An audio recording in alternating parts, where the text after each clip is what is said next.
Hello everybody, my name is Brian Gibson. I'm a Full Sail University student. I wanted to ask for a bit of your time so I can try to explain some of the difficulties of getting a college education some years after high school as opposed to going right after high school and finishing immediately. I wanted to get the chance to hammer out a lot of the challenges for people that wait further in their lives to pursue a college education. The range of challenges will, of course, vary from person to person, but either way, there's definitely going to be some hardships that everybody's going to have to get through eventually. A lot of us have the tendency to be naive and believe that once we graduate from high school that we made it in life and it'll get a little bit easier. I certainly wish that was the case, but the fact of the matter is it's not by a long shot. It gets harder for most cases. Now, let's just say that the few that actually do go to high school, they go from high school to college, as most of us that are in higher learning understand that is how time consuming and how difficult it is to do your work. And of course, I'm pretty sure a lot of you are asking, okay, what's the point of this presentation, right? But what I'm getting at is that the bulk of college students fresh out of high school don't have many responsibilities other than completing their coursework, which could all be daunting at times itself. But imagine if you weren't living in a dorm or at your parents' place and you had more responsibilities. Um, I'm not a Mr. Know-it-all. I've just been in a few different positions to understand multiple points of views on this specific topic, and I figured that I use my own personal experiences with how tough things can get trying to get through college years after high school, as opposed to if I would have just went straight through and knocked it out. Um, so, like most that wanted to succeed, I went straight to college right out of high school, and I had high expectations from both my parents and everybody that knew me. It didn't work out so well because of my thought process on how to go about the freedom that was used, and it just didn't work out. I was lacking a few things. This led me to drop out for several years, and eventually I got my life back in order. I'm back in school to do what I really wanted to do, but there seems to be a lot of things that I picked up over those years, and those things take up a lot of my time and energy that I could have channeled directly into my studies. Of course, the first pain in the butt is rent and bills. I mean, you can't without the cost of living and thinking that paying bills and rent is nothing but a headache. It's that's all it is. You need it though. You can't get anywhere without it.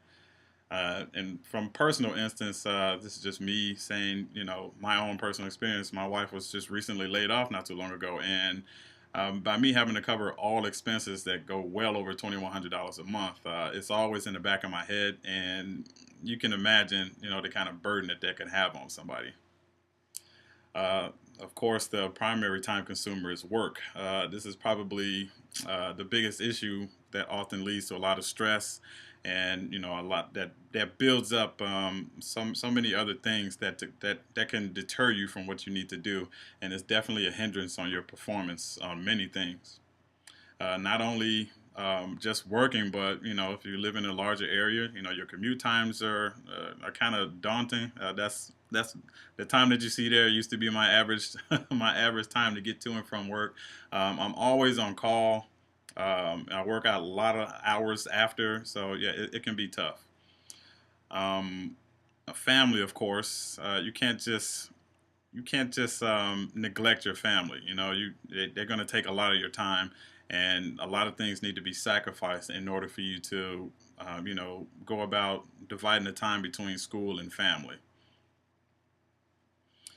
Um, like I said, you just can't neglect your family.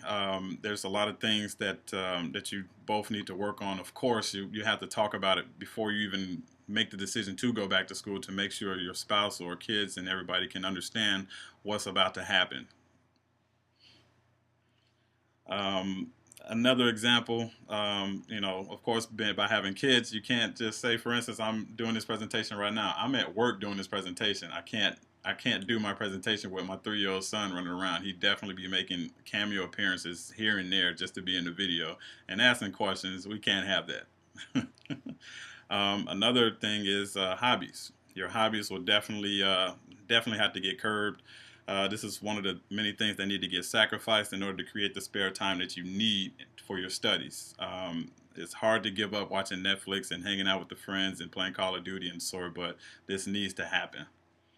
Yeah, it'll definitely be a lot harder to give up your hobbies, especially if it all depends on the longer you wait.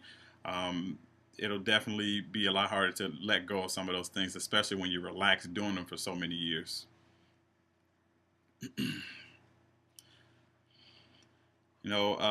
Sometimes I still beat myself up for not going, straight through from high school straight through to college. But it's not impossible to do what I'm doing now by waiting some years. But it's definitely tougher. Definitely got to go through some obstacles to get this stuff done. Of course, I like to encourage, and I like to encourage everybody to experience the college experience the way it should have been.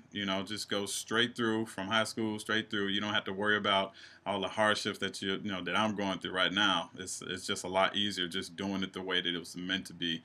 Yeah, some people it'll be longer, but we'll get it going.